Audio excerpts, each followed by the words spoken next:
If you're a parent right now, whether you got a kid in preschool all the way up through, college, it's just gut wrenching. It's Right. gut wrenching because it's a lose-lose situation. Right. It's a terrible time to be a parent. And my son said to me, Mom, it's a terrible time to be any age. A human.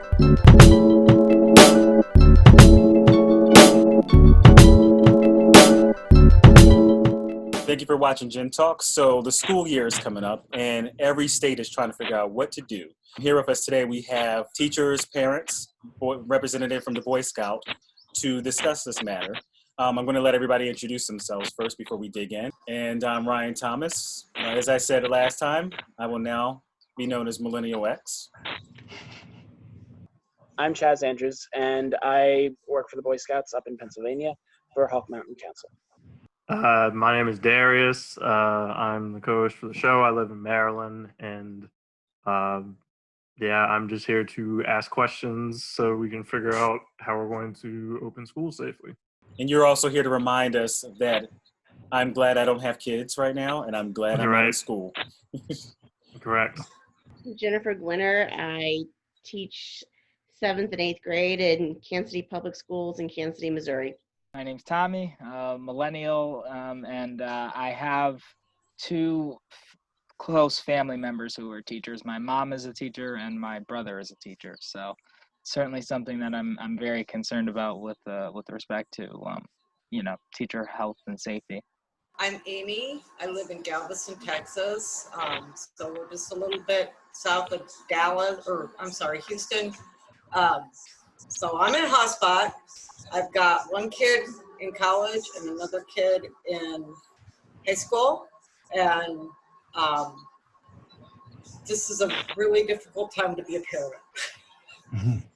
My name is Paul. I teach 7th grade science, and I'm teaching summer school right now, so I can talk about a little bit of that too.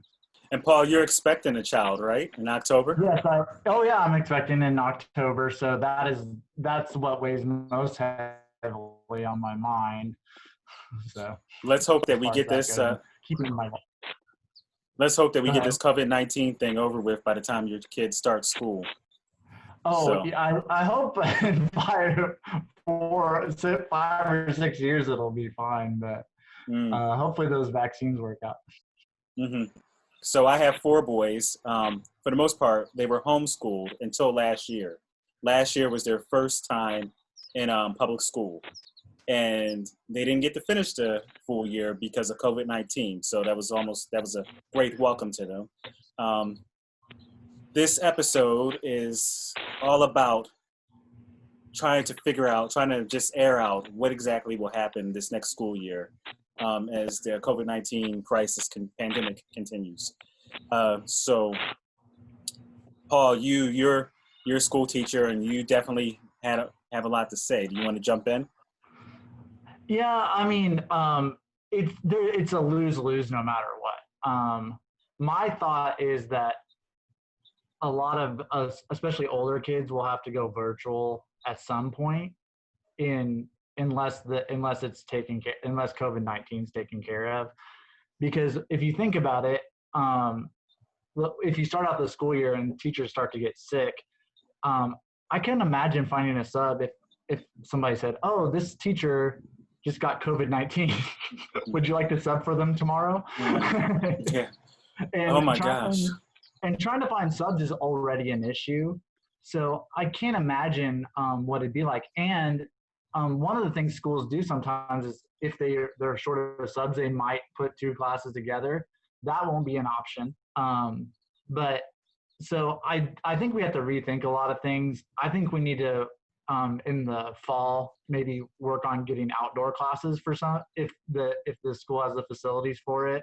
Mm-hmm. Good ventilation. In summer school, my biggest class has 10 kids in it. So I have a class of like 5 kids. So we're able to social distance. I wear a mask the entire time and a face shield. So I'm very cognizant of the safety issues with it. And kids didn't learn as well with virtual learning. And that's I think almost across the board, people agree on that. All teachers a lot of school districts have data on who participated and who didn't. So we've got to figure out. I think we have to figure out virtual learning, but try to start with social distancing is my opinion on the matter. So My school district, an announcement came out last week that they're going to have two options. They're going to have the option for virtual learning, and then they're going to have like an A/B rotation option. yeah, So because you can't really have social distancing in a class, so you're just going to have a smaller class size, and they're going to rotate it. It's so confusing. But it's just so, it's funny. It's like, I remember during spring break, we kept telling kids not to get together, and it's about to happen in September, the school year, where kids are about to get together. And Amy, I mean, you have college kids. Yeah, and just to pick up on something that Paul said about the remote learning, both my son who's in college and my son who's in high school, both said that when they were doing remote learning, they learned nothing. They learned nothing. It was really hard. So no, it is certainly not Do you think the that's option. Do you think that's because it wasn't like everything was just like coming together, nothing was planned? The curriculum had to quickly adapt to it. Like maybe Yeah, if you go in the game I plan. think that was, and I think that was part of it. I think that, well, just not having the interaction with the teacher where you could, stop and ask a question. I think it's difficult if they're not understanding, what the lesson is. If you're in there in class, you can raise your hand and say, wait a minute, could you, I'm not getting this, and you don't have that opportunity to do that when you're just sitting there watching a video of the teacher giving a lecture or, just the teacher issuing homework assignments. So it was a pre-recorded video, not an interaction. Because in my situation, it was a Zoom. It was like a Zoom call, basically. So there was that interaction. I think that that's not what was happening here. I think that, well, first of all, I was shocked to learn that a lot of schools, when they sent their kids home, gave them tablets to use. That didn't happen here in Texas. And I guess that was standard across the country, and it made me realize just how disadvantaged the kids here are because they didn't have that. And so there was an issue with students who didn't have access to internet, or that students that maybe did have a home computer, but there was 2 or 3 siblings, so they had to share it. Or they had to share with mom and dad. And mom and dad and everybody else. So, if you got a kid in 5th grade and a kid in 3rd grade, how could they be sitting there watching the class in real time? They can't. And I think that what a lot of teachers did, from my understanding, is they just put the assignments out there on what they call Canvas, which I think a lot of school districts use. And the kids just, were supposed to read whatever and then do the work. And if they had a question, they could ask. But it was just real wishy-washy. And I don't blame the teachers for that. This was all new, but it was really difficult. And my son, who's in college, said that one of his complaints was that, when you're in college, you go to, it's a certain amount of time that, for the lecture. And a lot of these professors were just drone on for 2 or 3 hours, and they weren't even sure he wasn't sure, okay, which part is important and which part is this guy just talking? He said that his classes took twice as long to listen to because of that. So anyway, there was a lot of issues with it. How's everything in your world, Jennifer? Well, I have very high anxiety because, as Paul said, it's a lose-lose situation. Mhm. And I teach in an urban school district, and stats came out this week that in the spring when this all happened, we were only able to reach 55% of our students at all. Like that's like even just having conversations with those students. So that means there's a huge amount of students. Like, I mean, I'm not a math teacher, so, but I think it's 45% of students who we couldn't even like phone numbers didn't work. They didn't return our phone calls when we called them. That's a huge amount of kids who had nothing. Mhm. And then Amy talked about like the not giving out resources. Well, we weren't prepared for that either. And a great deal of our students didn't have any kind of internet or computer at home. And so we had to go through weeks of trying, I spent my first week at home trying to call parents. What do you have? What do you need? Mhm. And then it was weeks of trying to figure out how to roll that out, how to make that happen. I did have Zoom classes, and I actually ended up giving up on my Zoom classes because I probably altogether, and I had a total maybe like 90 between all my classes, 90, 95 kids. Mhm. And I saw on Zoom maybe 7 total throughout those whole months. I was wondering if this Wow. Zoom chat right now was bringing up some anxiety. No, I have Zoom all the time because I have grad school on Zoom, and I've had grad school on Zoom for 2 years plus this Mhm. nonprofit board I'm on. That's how we do our meetings now. Mhm. But no, and and mostly my kids on Zoom were these 3 kids who lived in a group home. Mm. So they'd come all the time because the people who work in the group home made them come. Mhm. And so my anxiety is for sure, like, I'm an asthmatic. I don't want to get sick. I don't want, and all the things that Paul talked about. But at the same time, God, are the homes safe for my kids where they're living? Why is it that we are only able to reach 45? I talked to one mom, and she goes, no, honey, we're living in a shelter right now. This is the reality of my students that we face. And if we talk about the inequities, historical inequities, socioeconomically, racially, this is only going to lead to more of that divide. Because Yeah. when people start to talk about, well, online school that's just the best option, I go, I get that, and maybe it is the best option, but gosh, what are you doing to my kids? Chaz, so you're basically in the same situation with Paul, that you're having an interaction with young students right now.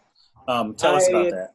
Yeah, I currently, and have been since COVID-19, been teaching virtual merit badges online for scouts around the country who've signed up for them.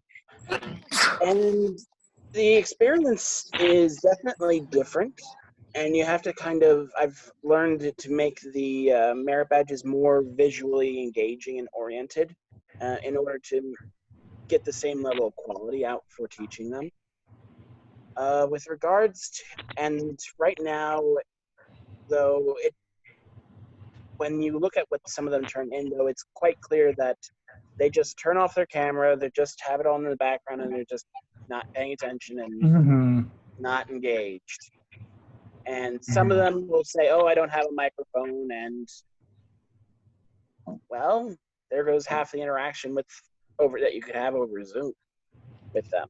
And it's frustrating and a little bit disheartening, but at the same time, I feel like we could improve upon it with some kind of like infrastructure. If we're going to be doing some kind of online schooling, there should be blank standard infrastructure that can capture everyone equally, and there isn't that right now at the moment.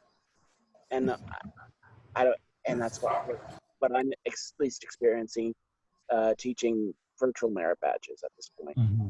During the 2019 General Assembly session, I worked for a delegate he worked on the education subcommittee in Maryland. And of course, we have Baltimore City as one of our, biggest districts. And just speaking in terms of Title I schools and all of that, I have teachers I went to school with, and they're talking about how they're not even really being consulted Mm. by anybody. They're sending polls out to the parents, but they're not asking the teachers what they need. I had that same complaint. Yeah. My district just sent a survey out, so that's pretty Yeah. consistent. Yeah, I'm not sure Yeah. if they've done one recently in Baltimore City or any of the surrounding district, but that's like a common complaint that I'm seeing. When I was giving my calls around to principals to see if they would still be allowed to come in to basically give pub talks to the elementary school kids, Mhm. the biggest thing that they said is that the district was still in like a kind of wait and see mode to see what the governor would say, because everything hinged on what the governor would say closer to that time. And as that time has grown closer, there's been talks of, okay, well, we're going to have to sterilize. If we're going to meet in person and have the kids come to school physically, we're going to have to sterilize the entire building. It's going to require a whole set of reconfiguring how the school is done in person, from separating desks further to just mask wearing, to even considering the nuts and bolts of who's going to clean the bathroom each and every time after a student uses the bathroom. And there's been a whole host of discussion from what I've had from principals going, we're in talks with our maintenance facilities and they're at a loss as to how they can keep up with all that sanitization that needs to occur. Mhm. So that's the biggest takeaway I take from that. Other schools are like, yeah, if we open at all, we're not going to have any outside organizations come in. We're more than happy then to help you with flyers or signs to help promote your organization. But the school's got to be even more locked down than it has been in the past. Mhm. Wow. And if there's not that concern over logistics of sanitation and such, there's a whole other issues about, well, the kids are going to have to bring their own food now. The kids aren't going to have Mm. lunch provided for them, and that's going to have a whole other set of circumstances. Or if they're going to have lunch provided for them, it has to be pre-packaged and not touched by someone else. Yeah. And there's a whole bunch of logistics concerns that everyone is dealing with at this point that got Can I- school Can I districts add either going, anything? Can I add something with summer school this summer? Yeah. I can. With our procedures, we're taking temperatures the first hour. Kids have to sign out to go to the bathroom, so we know who's in the bathroom. Only one in the bathroom at a time, but we have not had them sanitize afterwards. And I frequently take time. I have sinks in my classroom. I frequently take time to wash hands. I have like a store to sell candy for doing work because there's no grades in summer school. So they wash their hands before that, and they wash their hands at the beginning of the day, things like that. All the desks are at least 6 feet apart, and if they're out of their desk, they have to wear a mask. Earlier they had it at 3 feet, but I think that's more for little kids, not middle school and high schoolers. But yeah, there's a lot of procedures going on. My county that I work in does not have a mask mandate, and that's kind of concerns me.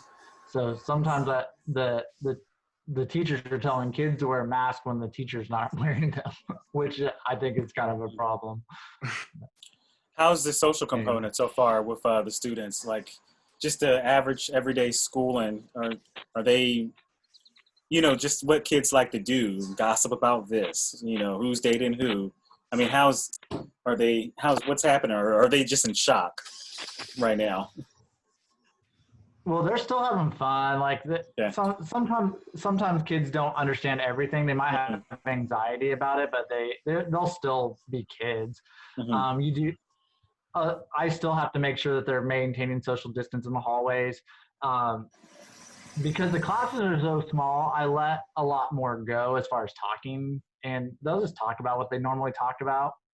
I do want to note, like, some kids I have noticed have some underlying conditions already. So that's what I'm really worried about, is the kids coming with underlying conditions. So I don't want to see that happen. And if they where, live with someone who have underlying conditions or live with an elderly parent. yes, Right. yes. Amy, Amy, are you concerned about the fact that your son's going to go off to college and may have to like turn around just like that? My gosh, no, I told you. I just even talking about this, thinking about this gives me a panic attack. And I don't know, maybe some of the teachers can ease my mind. But first of all, let me say I'm not an epidemiologist, although everyone in the country believes that they are.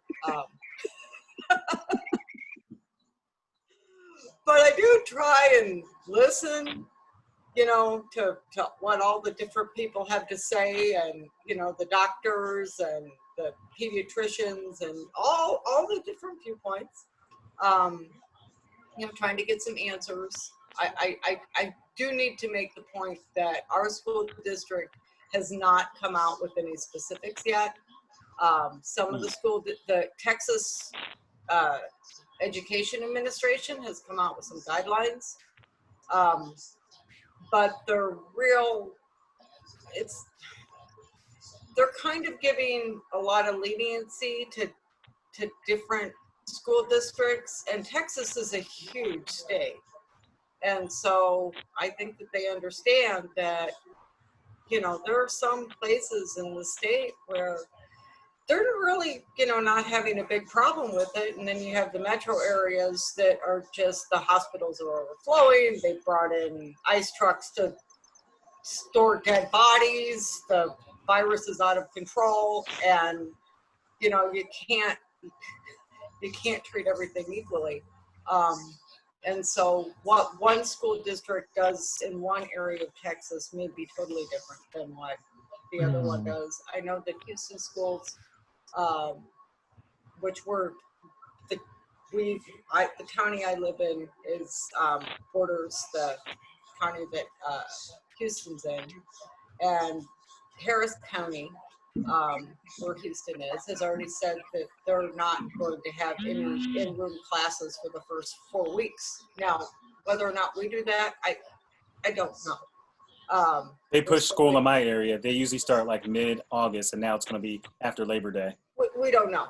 Yeah, it's in Maryland. They're pushing virtual for 6 weeks. But from what I've read, and just trying to piece all this together in my mind, I think that besides just, you know, how the virus is playing out in certain areas, to use the same rules for 5-year-olds as you do for 22-year-olds in college is ridiculous. It's ridiculous. I mean, why they're lumping all school age kids together? You can't do that, because there's certain dynamics to different age groups. Right. And I think that if I had a little kid who was 5 or 6 years old, I would not be nearly as nervous as I do having a kid who's almost 22 going back to college. It's my understanding that, yes, for younger kids, they, in general, although there are outliers, they usually do not get as sick, and they tend to be more asymptomatic. They tend not to be the super spreaders like, you know, the older people are. And so, and I also understand that for little kids, just the socialization aspect is, and the stuff that goes on in the classroom is really extremely important for their development. Right. So that's what my son, you know, who he's used to being homeschooled, but he really took it hard when we told him that we were thinking about, you know, taking him out of the school. I mean, he really took that hard. And I was like, what are you going to miss the most? And most of it had to do with the socializing. It's important. Yeah, it's important. Kids are learning not just how to read and write, but they're learning all kinds of skills like that. point. And social everything he- development and everything. Right. And And everything it- he wants will change now, though. That's the problem. Every single Yeah. thing. And so, I think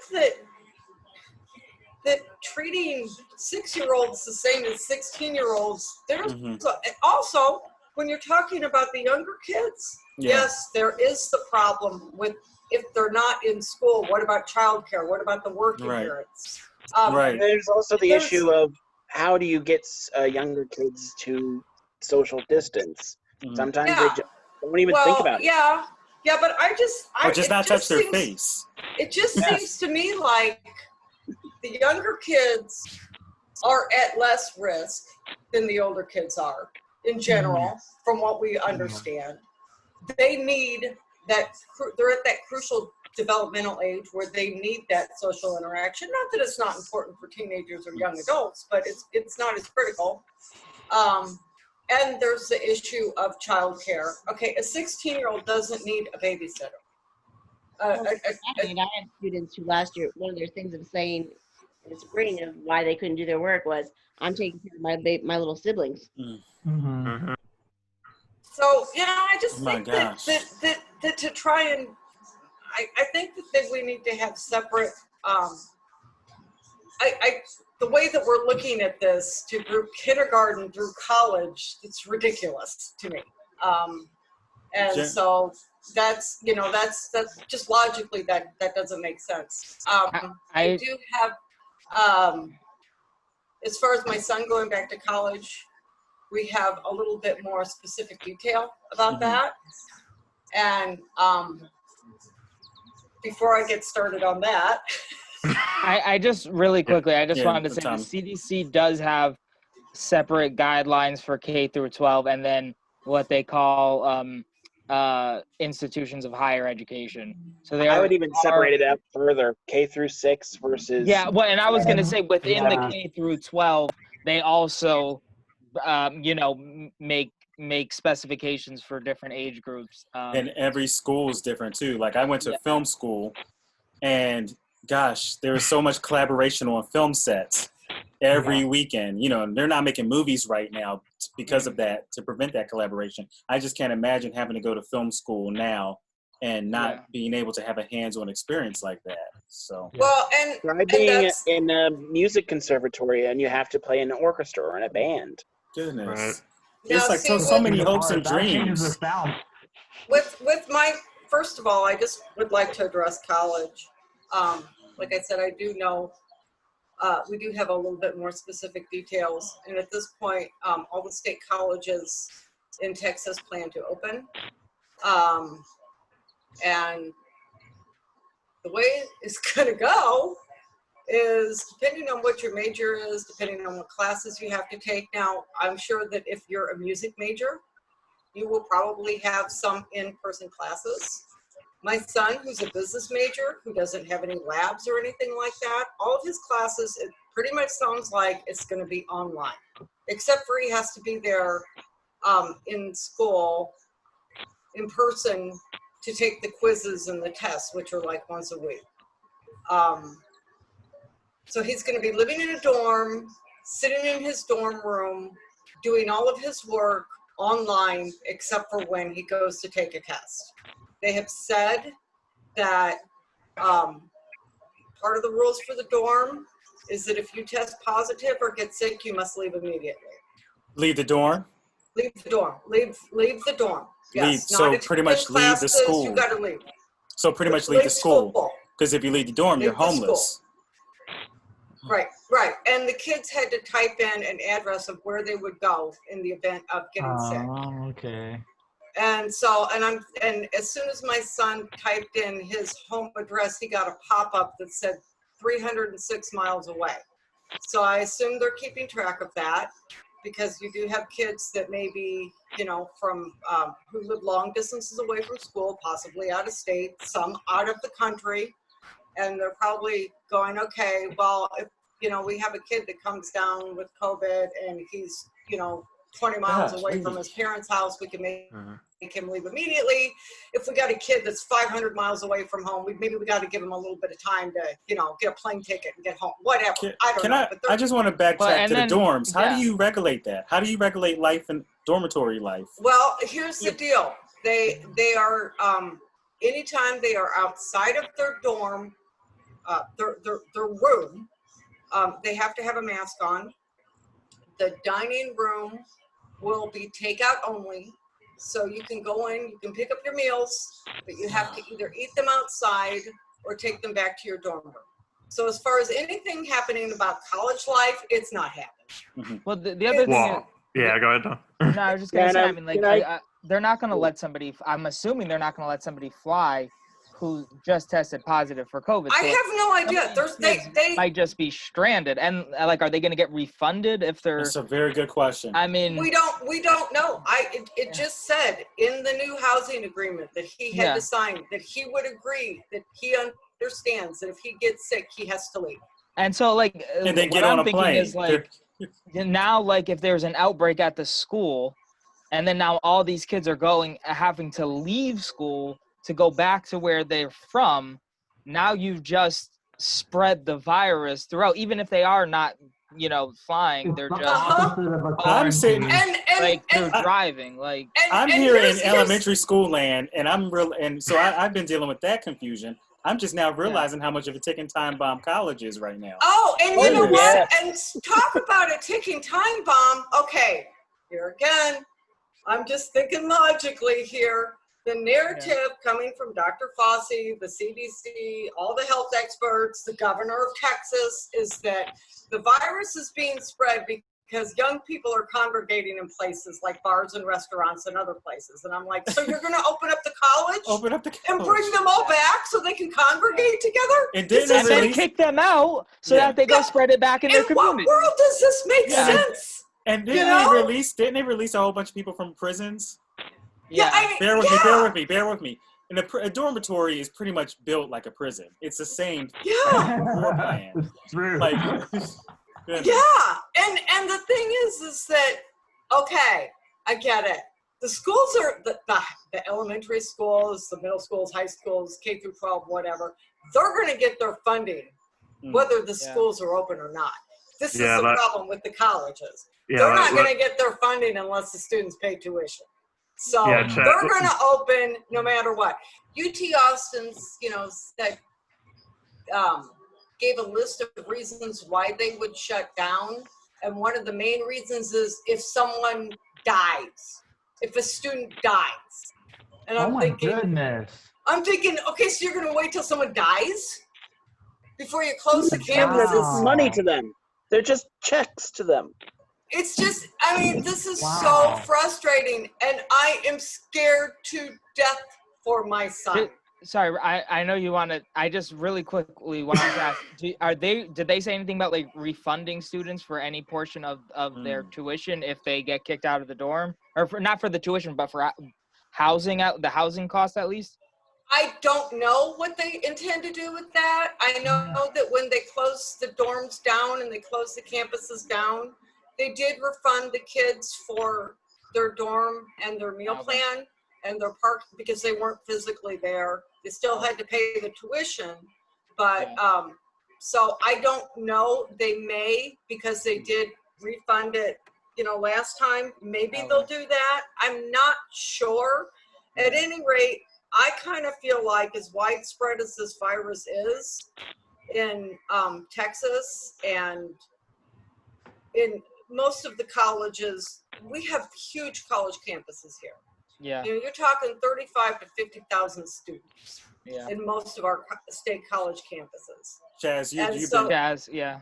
I feel like, and so they're not in some little rural area where there's not an outbreak. Amy, before we Right. jump down that rabbit hole, Chaz, Chaz been trying to get in. And I wanted to add to the dormitory part because I just recently got a newsletter from my alma mater, which is Gettysburg College, and they recently took over the Gettysburg Hotel for more space for their students to stay, to properly Yeah, distance. space out the students. They could probably space out the students. So you have to think about, it's not just going to be affecting the college itself, but it may be affecting the wider economic communities as well, especially if they're in a small college town. Mhm. Right. Yeah, I feel like, I told my son, because normally when he goes to school, he's got his car packed and his dad has to follow him in pickup to take all of his crap up there. And it's the same thing when we have to bring him back home. But I told him, That was me. please don't take a lot of stuff with you, because I think that one way or another, you're going to be home real soon.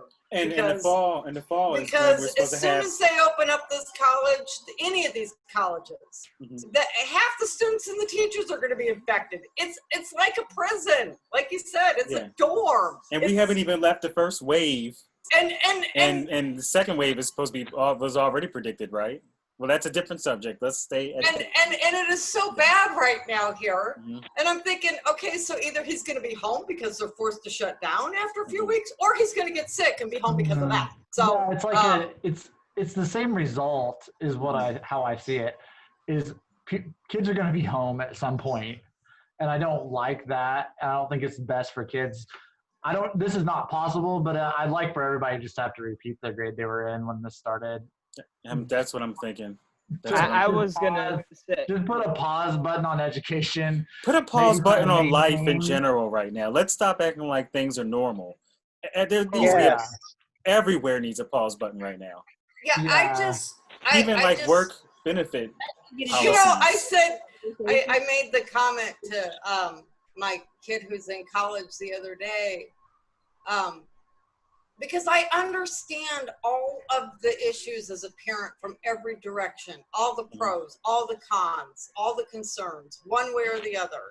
And I said, if you're a parent right now, whether you got a kid in preschool all the way up through, college, it's just gut wrenching. It's Right. gut wrenching because it's a lose-lose situation. Right. It's a terrible time to be a parent. And my son said to me, Mom, it's a terrible time to be any age. Not human. And I thought, Yeah, yeah, true. that's true. Right. That's true. 4T theory hashtag. Give me an excuse to hashtag 4T theory crisis. Yeah. Jennifer. So we've talked about the problem. You may have a solution. Well, it's not that I have a solution per se. Here's what I think. First of all, I know that my district made the decision to not return at this point to in-person classes. And they made that decision not because we have a wonderful governor in Missouri, but because we have a wonderful mayor and who in a health department in Kansas City and a superintendent who listens to the health department, and that's how we came to that decision. So we're not returning. I already know that. We don't know when, we don't know how. But my hope is that when they flesh this out, which they now have a little over a month to do before the kids are supposed to return to school, my hope is that when we do this, that everyone starts with a computer, everyone starts with the internet, which is going to take funding. That's going to take funding. And here's the thing. Mhm. You know what? Tyrann Mathieu, for the Chiefs, has already started working on some of that fundraising. But as great as that is, we shouldn't rely on NFL players to fund our schools, right? Right. The government should step in and say, we've got this issue. We need to help. And so that's what needs to happen. There are programs. I mean, I took a online class, took like 25 minutes myself last week working on this thing called Edpuzzle. It's a free program. I can use my Google. I can find videos. I can record my own voice over their videos. The kids can't skip over the videos. I can stop it at times and put questions in for them to answer. I mean, there are ways, and teaching online is honestly not that difficult. I'm, like I said earlier, I'm a I'm a Gen X, but I can still I know how to figure out how to do computer stuff, right? Yeah. Like, it's not difficult, so that's not the problem. But then you also have to put those supports in the way too of Supports. Yeah. like, what about these kids who even though they're home taking care of their siblings, like I said, Mhm. what are we going to do for them? How can Mhm. we support them? We've got to have community resources. We have to have parents educated in it. Third quarter or fourth quarter last year, we didn't give grades. I don't know about you, but when I was in middle school, if you told me, hey, you got a B third quarter, you get to keep that B, I'd be like, okay. Yeah, that's what happened with ours too. I'm not going to do anything because I'm a seventh grader, right? I don't have this intrinsic motivation of I need to be a learner. Nah, you got to do something. And maybe if it's not grades, something to incentivize that. I don't know what that would be anymore. I'm not that cool enough to know, but there's got to be something that they We would can work. mail them Starburst. Right. But it's something. And I think that's it. We have to start looking at that funding piece, that the supports within the community. This is a systemic issue, and it's not. And so people are going, oh yeah, online learning. I talked to a friend last night about it. She's got two very little ones not in school, and she goes, oh, I just was thinking about how it's going to be difficult for bandwidth in my house as I'm working at home with my Right. and my daughter's going to start kindergarten. She's like, I never even thought about the issues that your kids have with this, and so we've got to start working on those community supports, because where we're at right now, we can't just turn this blind eye to it and go, oh, it's okay, it's fine. Now we got to put supports in there. Now when we come back, it's again going to take supports, because it's going to have to be slow no matter what. So in order to have those larger class sizes, we need to hire more teachers. We need funding for that. We need to make sure then too that we can find people to fill those spots. So there are ways. Each school district in Missouri, I know, gets so many people they can hire who are not permanently certified yet. You can broaden that. So hey, you're a laid off accountant, teach math or something like that. Those are the things that I think we can put into place to make it work. It won't be perfect, but it all comes down to funding. So you mentioned funding, and we've talked about the district, we've talked about the state, but honestly, it seems like something needs to happen on a federal level. And What does that look like? my senators about that too, and actually one of them actually both of them now, we don't see eye to eye on anything, but he agreed with me on that point and said there was some kind of funding coming out. I don't know if it'll be enough, but I was just gonna. I have something that I want to add to what Jennifer is saying about funding. Like I said, I don't know. I think that there's a better than 50% chance that the school district that my high school kids in is not going to be opening, just because the virus is so widespread. We will probably follow the lead of the Houston schools, because we're in no better shape than they are. 2 days ago, we have a family who's an old moneyed family from Galveston. They were one of the founders, and it's called the Moody Foundation. And the Moody Foundation just gave a check to the Galveston School District of $1.9 million so that they could buy tablets and equipment for the kids. And as I saw the video of the check being presented, and I was literally crying because I was so grateful. And I was sitting there weeping, just weeping.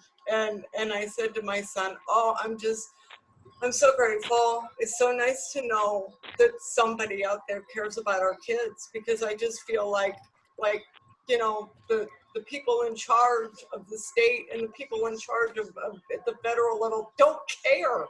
They just don't care. And my son said to me, it's really great that old bankers gave the school district the money to buy the equipment. And, it's really great that Beyonce gave all that money to Houston. You know, that was really great that she did that.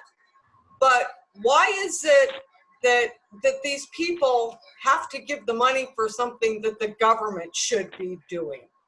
You know? We need a new deal. A new and, deal. Exactly. and I'm like, you're right. You're right.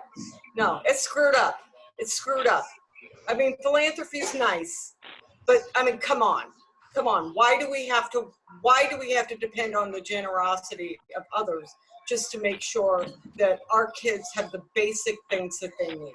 It's ridiculous. Tommy? I was just gonna say, speaking about trying to put the resources in place to do this. I mean, like at the federal level, I mean, it barely seems like they have a plan to reopen those like they're putting. It seems like they're putting all their eggs in the reopen basket, and they really don't even have a plan for that. And I've again, I'm not an epidemiologist, I'm not an educator, I'm not anything. So, but I mean, like in reading the arguments for trying to open up the schools, they seem quite compelling to me. But it's also one of those things where I think we have to be prepared for when it doesn't work out and kids may need to transition back to online learning. Like you were saying, like a lot of during this most recent time, it seemed like there was a lot of trouble trying to do online learning, but it was also an ad hoc thing that they were trying to get right up off the ground, that there was no infrastructure in place, like Chaz was talking about. And so it's like, I don't know that we should put all our eggs in the trying to make sure schools are open basket without also, setting aside some resources for saying, let's also have a backup plan for that. When there is an outbreak in an area, we have the infrastructure already set up so that we can do online learning. And so it won't be as unhelpful as it may have been in when it was on that ad hoc basis. And yeah, I'm like, I'm sure at the local level, I know my brother's a teacher. He's absolutely planning for all eventualities like that. But, at the federal level, it's scary. I mean, it doesn't sound like Betsy DeVos has a plan for what she wants to do. And well, we have a plan for her. Yeah. We have a plan for her. Get her out. But it's like these people Yeah. don't have a plan for what they want to do. Mhm. They certainly don't have a plan for what they don't want to do. Right. And it's just it's we'll see. And I just know that in these outbreak areas across the South and other places in the country, but especially across the South, right now, they open these schools up. Half those kids are going to be sick. They're going to have to turn around and shut back down. Yeah. It's just inevitable. I can say that Yeah. with as much surety as I can say the sun's going to rise tomorrow. Yep. You know? What I've been Jennifer, hearing did from you- the teachers I've been talking to is that they're very confident that as soon as they open up, it's going to be a few weeks, and then they're probably going to have to shut down and go virtual anyway. I can't help but think about, and is that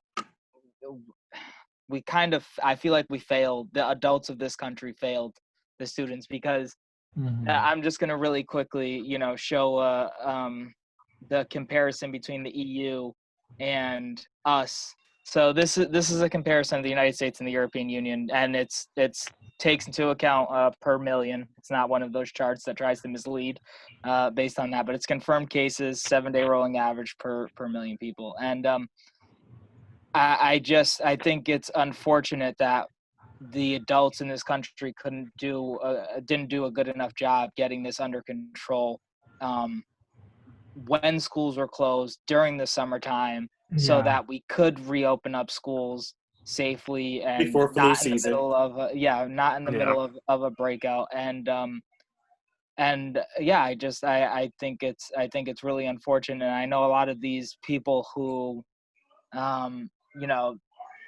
were resistant to any of these guidelines think that what they were doing was for the best. But I hope they were right, because I think it's been really costly, and I think it could could be really costly for children, and it didn't need to be this way. Europe has gotten their situation under control. We're possibly Their holding kids are them gonna be back. going back, yeah, their kids are going back to school, and they may have hiccups, but they're probably gonna have an easier time of this than we will.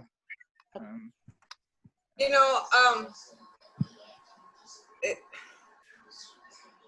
this is of everything related to the COVID, you know, every aspect of it. This one right here, the kids going back to school, and how we, you know, like Tommy said, they failed them. This is probably the thing that is most emotional to me. And it's hard for me to talk about without even breaking down and crying.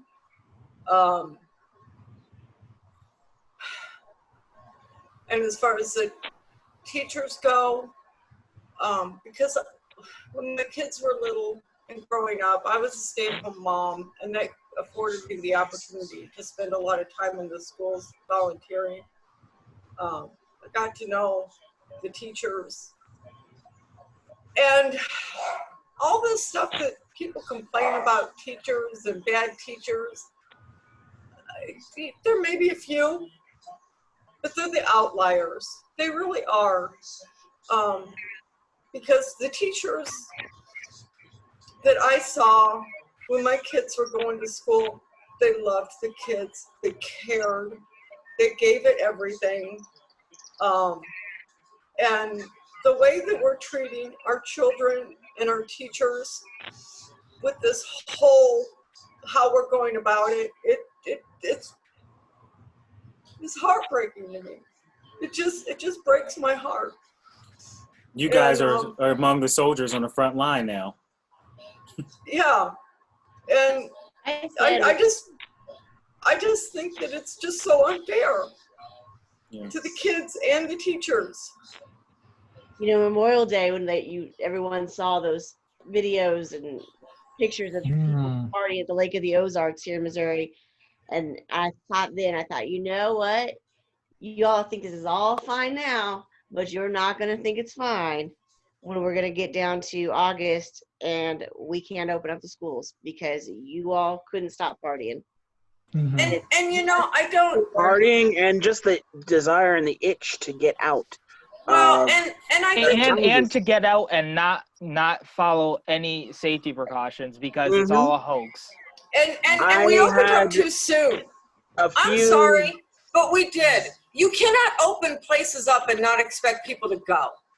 I've heard some things from people just involved in my organization where they were just so desirous to get out and to get away from the state that they were just not even looking or caring about the safety regulations at first until we said, no, you have to follow these or you are liable for whatever happens if the kid gets sick, etc.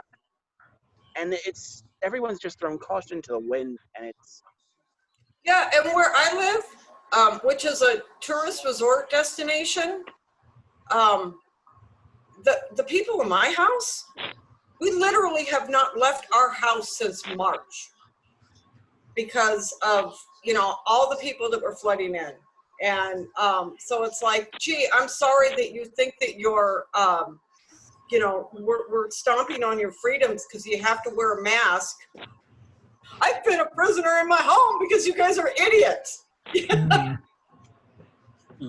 Don't mistake inconvenience for oppression is the most timely I saw what was going on here. Endeavor. I saw the people's crowding the bars and the restaurants and the beaches, and I knew what I am not everything that is happening in this area. I kept saying all along, this isn't good. I was hoping I was wrong, but you guys, you know, I've been saying it all along. This is bad. This is gonna be bad. The motto, and it seems to have been err on the side. I'm like, not initially. I'm like, and certainly not from voices like Dr. Fauci. There are those people, but there's been a lot of, I feel like, err on the side of recklessness. And exactly. Why? Like, and they'll be like, you know, we don't know that much about the virus, and it's like, you're exactly. So We don't Right. know the long-term effects. Yeah. You're So talking take about the cautious how, approach. yeah, it's like you're talking about how a lot of these that a lot of people are asymptomatic and remain asymptomatic. We don't know what it's doing. There are reports that Yeah. there's still lung damage. Like it's Well, like We're going to you're have to right, have an we don't episode know on probably everything. possible fertility issues now. Yeah, yeah. We're getting into It's children like- of men territory.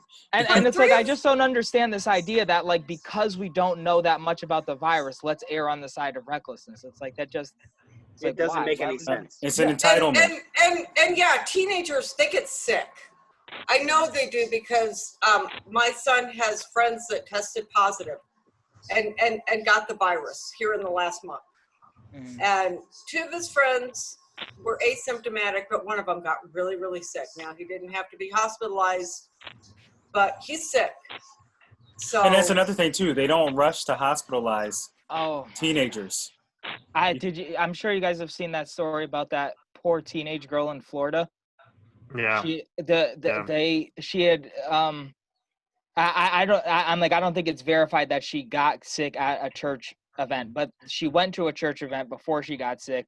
No masks were required or anything. She gets sick. She had underlying medical conditions to begin with. And then her parents tried to treat her at home with hydroxychloroquine and apparently yeah. they were nurses. Apparently one was a nurse and one was a physician assistant, but they were like trying to treat her. They were using her grandpa's oxygen tank, and then they Oh my goodness. finally realized that Oh, this yeah. isn't working out and bring her to the hospital. Then they're like, we need to get her onto a ventilator. They denied that for 3 days, and then they finally like relented. But she died like soon after, and it's just like this Wasn't is that like the case that negligent proved once you murder as like to do this. Like this is just insane. Like I just wasn't that the case that proved that once you go onto oxygen, it's harder to get off? I with think this they knew virus? that from the Oh, beginning. yeah. I just want to say, first of all, thank you to Tyrann Matthew. I do love you, Honey Badger. So I didn't want to put that down. Number two is no matter what, I want everyone to understand that we as teachers are going to be there, whether that's in the classroom or online. We're going to be doing our best.